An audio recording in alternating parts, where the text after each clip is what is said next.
As a pastry chef, I love making chiffon cakes because they're just so universally popular, but also lend me, as a baker, versatility in the kitchen. I'll start with the basics, an angel food cake, just light as air. Then, I'll advance things a step further and make my mini lemon chiffon cakes with a tart and tangy lemon crystal glaze. Then it'll be time to work into a more restaurant-worthy dessert, my warm maple almond chiffon cakes.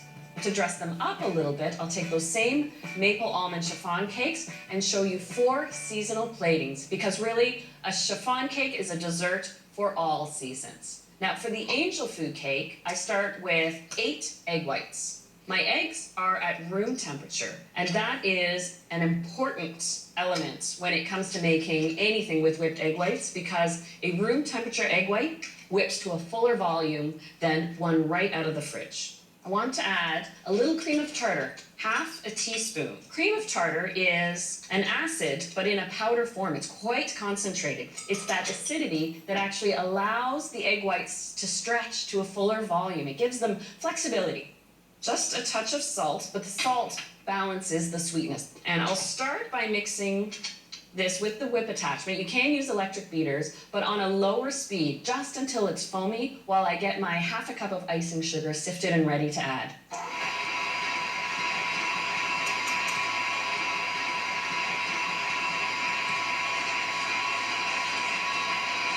When you see that your egg whites are foamy and frothy and they're starting to lose that off-white color, then you know it's time to add your icing sugar.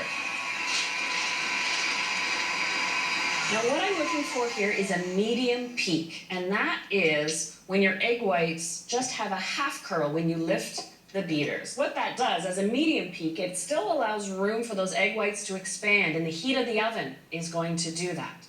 And now I need to sift the dry ingredients, a full cup of cake and pastry flour, a cup of regular granulated sugar, in addition to that icing sugar I added.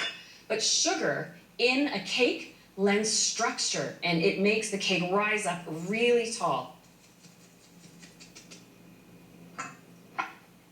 I'll add a half a teaspoon of vanilla. It probably earns its name angel food cake because it is quite virtuous. No added fat.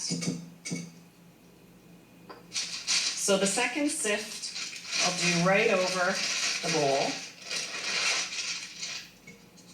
Another reason angel food cake deserves its name is it is quite angelically simple. You've got these simple combination of ingredients, but it achieves that chiffon status in that airiness, that moisture. You never get a crumbly angel food cake. The whisk allows me to fold in the flour and sugar without tearing the beautiful air bubbles I worked into the angel food cake. The sugar is dissolving as I fold it, so it changes the consistency of the batter.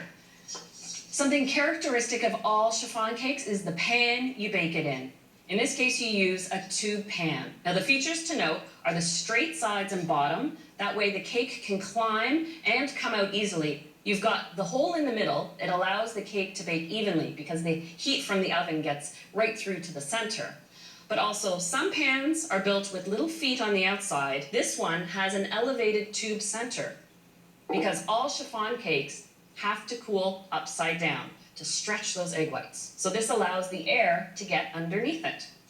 Another common characteristic about chiffon cakes, you never grease the pan. And that sounds absolutely ridiculous, but you actually want the cake to stick to the sides of the pan. As it climbs and rises with the heat of the oven, it needs something to cling on to.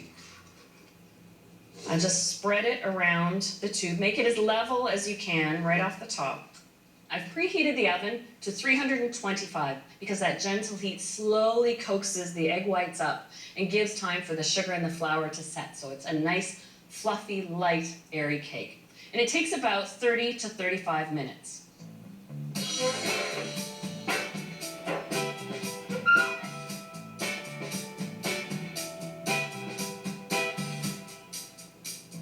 All right. It's been just about 35 minutes. You check the doneness of any chiffon cake by just pressing the top. When it springs back, you know that it's fully cooked.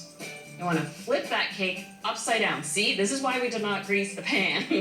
And you want to cool it upside down, fully and completely in the pan. Then you take it out after the cake has cooled. And I have one that's cooled completely. So I use an offset spatula, and I have to loosen it from the sides of the pan. So I just run the spatula straight down.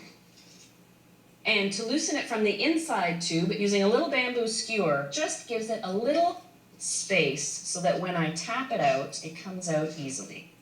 So this is the fun part.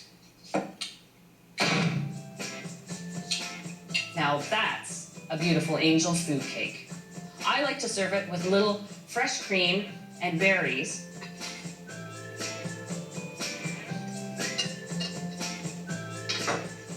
And look at that beautiful, fluffy, light interior.